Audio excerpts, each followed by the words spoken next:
Hi hello నమస్తే welcome to Telugu ప్రభ. నేను మీ journalist Shivajyothi. ఈ రోజు మనం తెలుగు ప్రభ న్యూస్ పేపర్ లోని ముఖ్య అంశాలు చూద్దాం. మోంతా తుఫాను ఇప్పుడు ఏపీ రాష్ట్రాన్ని మొత్తాన్ని భారీ నుంచి అతి భారీ వర్షాల దాకా కారణమవుతుంది. సో తీరం దాటిన తుఫాను ఏపీలో కుంభవృష్టి.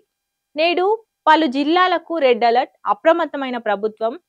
488 మండలాల్లో కంట్రోల్ రూమ్లు ఏర్పాటు చేసినట్టు తెలుస్తుంది.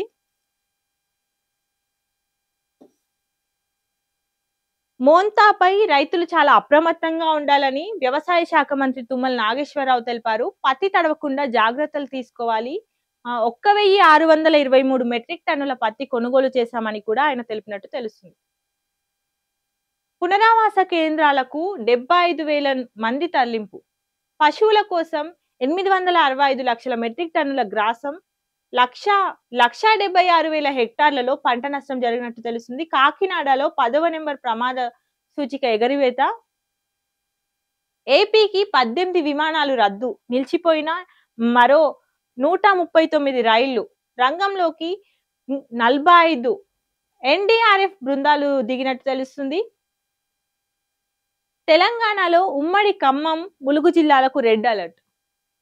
పశ్చిమ మధ్య బంగాళాఖాతంలో ఏర్పడిన మోంతా తీవ్ర తుఫాను ప్రభావంతో ఆంధ్రప్రదేశ్లోని పలు జిల్లాల్లో భారీ నుంచి అతి భారీ వర్షాలు కురుస్తున్నాయి. తొలుత మంగళవారం మధ్యాహ్నం విశాఖపట్నం నుంచి దక్షిణాన 250 కిలోమీటర్ల దూరంలో కేంద్రీకృతమైన తుఫాను సాయంత్రానికి నైరుతి దిక్కున 220 కిలోమీటర్ల దూరానికి చేరింది.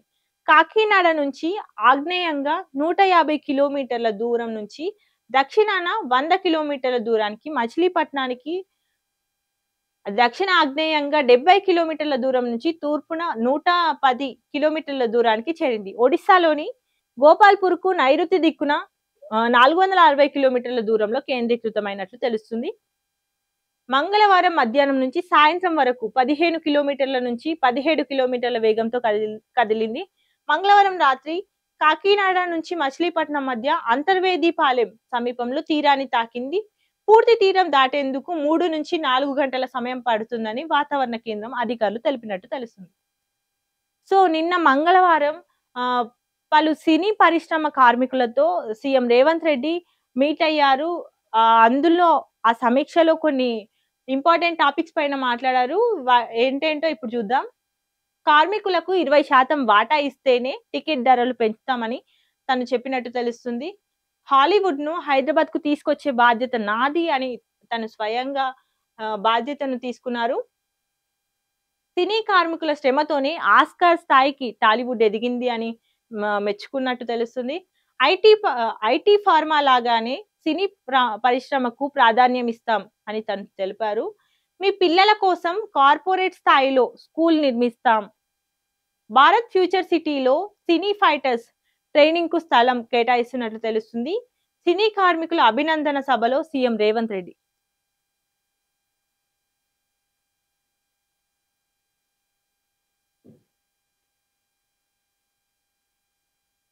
బరాజ్ల రిపేర్ బాధ్యత ఏజెన్సీలదే. డ్యాంలపై స్టేటస్ రిపోర్ట్ తయారు చేయాలి.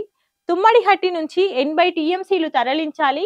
ఉమ్మడి హైదరాబాద్ జిల్లాకు సాగునీరు అందిస్తాం అని సుందిళ్లను రిపేర్ చేసి శ్రీపాద ఎల్లంపల్లి నీళ్లు తీసుకురావాలి అని ఉన్నతాధికారులతో సీఎం రేవంత్ రెడ్డి సమీక్షించారు.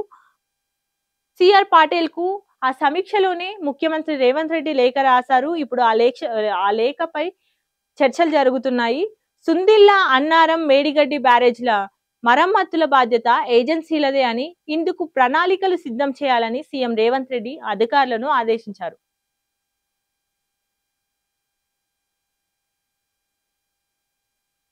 తుమ్మిడిహట్టి దగ్గర చేపట్టాల్సిన ప్రాజెక్టుపై మంగళవారం సచివాలయంలో సమీక్ష నిర్వహించారు. ఈ సందర్భంగా అధికారులకు సీఎం కీలక సూచనలు ఇచ్చినట్టు తెలుస్తుంది. తుమ్మడిహట్టి నుంచి సుందిళ్ల వరకు 80 టీఎంసీల నీటిని తరలించేందుకు ప్రణాళికలు సిద్ధం చేయాలని ఆదేశించారు. అంచనాలు తయారు చేయాలని సూచించారు. సుందిళ్లకు రిపేర్ చేసి శ్రీపాద ఎల్లంపల్లికి నీటిని తీసుకొచ్చేందుకు ప్రణాళికలు, అంచనాలు సిద్ధం చేయాలని సీఎం రేవంత్ రెడ్డి అధికారులకు ఆదేశించారు. అజ్ఞాతం వీడిన చంద్రన్న, బండి ప్రకాష్. డీజీపీ శివధర్ రెడ్డి ఎదుట లొంగిపోయిన మావోయిస్టులు. చంద్రన్నది పెద్దపల్లి జిల్లా. అడవుల్లోనే 45 ఏళ్ల జీవితం గడిపినట్టు తెలుస్తుంది. అతనిపై చంద్రన్న చంద్రన్నకు 25 లక్షలు, ప్రకాష్ పై 20 లక్షల రివార్డు కూడా ప్రకటించినట్టు తెలుస్తుంది. మావోయిస్టులకు మరో షాక్ తగిలింది. కేంద్ర కమిటీ సభ్యుడు పల్లూరి ప్రసాద్ రావు ఆలియాస్ చంద్రన్న, రాష్ట్ర కమిటీ సభ్యుడు బండి ప్రకాష్ మంగళవారం డీజీపీ శివధర్ రెడ్డి ఎదుట లొంగిపోయినట్టు తెలుస్తుంది. పెద్దపల్లి జిల్లా జూలపల్లి మండలం వడ్కాపూర్ గ్రామానికి చెందిన చంద్రన్న 1979లో రాడికల్ స్టూడెంట్స్ యూనియన్ లో చేరి మల్లోజుల కోటేశ్వరరావు ఆలియాస్ కిషన్ జీకి కొరియర్ గా పనిచేసినట్టు తెలుస్తుంది.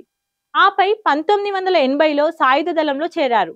అనంతరం ఛత్తీస్గఢ్ బీజాపూర్ జిల్లాలోని భూపాలపట్నం అప్పట్లో మధ్యప్రదేశ్ లో ఉన్నట్టు తెలుస్తుంది.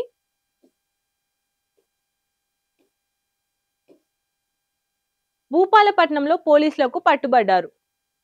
1980లో జైలు నుంచి విడుదలై 1981 జనవరిలో తిరిగి ఆదిలాబాద్ జిల్లాలోని సిపిఐ పీపుల్స్ ఫర్ ఆసిఫాబాద్ దళ సభ్యుడిగా చేశారు.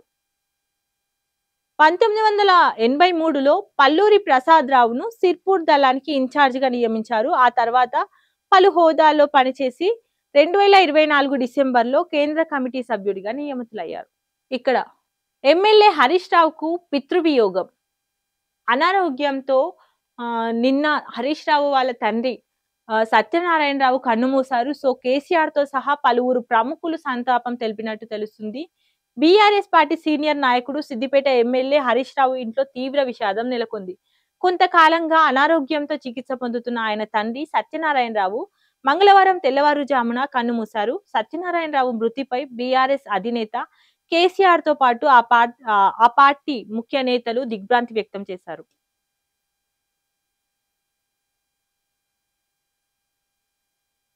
ఎనిమిదవ పే కమిషన్ కు ఆమోదం.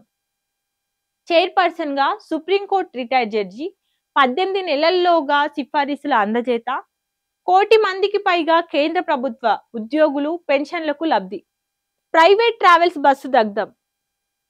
ఇప్పటికే కర్నూలు జిల్లాలోని ఘోర రోడ్డు ప్రమాదం జరిగి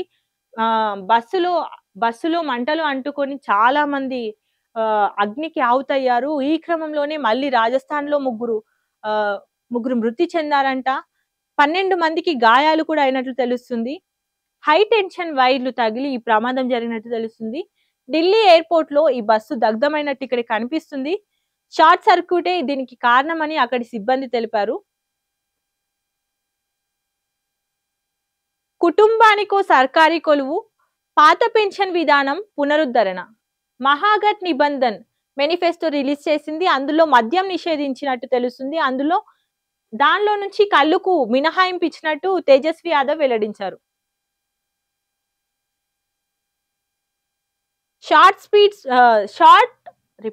షార్ట్ స్పీడ్ జర్నీలో గేమ్ చేంజర్. భారత్ లో SJ-100 జెట్ HAL తో రష్యా సంస్థ ఒప్పందం జరిపినట్టు తెలుస్తుంది. సనాలి హౌసింగ్ పై రేరా జరిమానా రద్దు.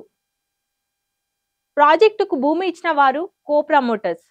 రేరాకు ఫిర్యాదు చేసే హక్కు వారికి లేదు అంటూ ట్రిబ్యునల్ తీర్పిచ్చింది.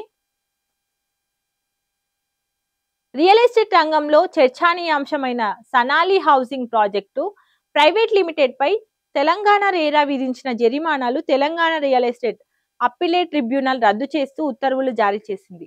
రియల్ ఎస్టేట్ కంపెనీకి హౌసింగ్ ప్రాజెక్టు నిర్మాణం కోసం భూమిని ఇచ్చిన భూస్వాములు రేరాకు ఫిర్యాదు చేసే హక్కు ఉండదని తీర్పులో పేర్కొన్నట్లు తెలుస్తుంది.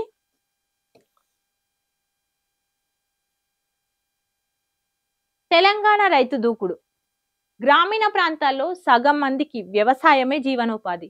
అయితే 54.9 మందికి వ్యవసాయ మరియు వ్యవసాయ అనుబంధ రంగాల్లోనే ఉపాధి కలుగుతుంది. వ్యవసాయ బడ్జెట్తో ఏకంగా 72% వృద్ధి. రాష్ట్ర ప్రభుత్వ ఖర్చుల్లో 20.2% దీనికే. 6.7% పెరిగిన వ్యవసాయ రంగం వాటా. గణనీయంగా పెరిగిన వరి, పప్పు ధాన్యాల ఉత్పత్తి. సో ఇవండి ఈరోజు తెలుగు ప్రభ న్యూస్ లోని ముఖ్య అంశాలు. ఇంకా మరిన్ని అప్డేట్స్ కోసం చూస్తూనే ఉండండి తెలుగు ప్రభ.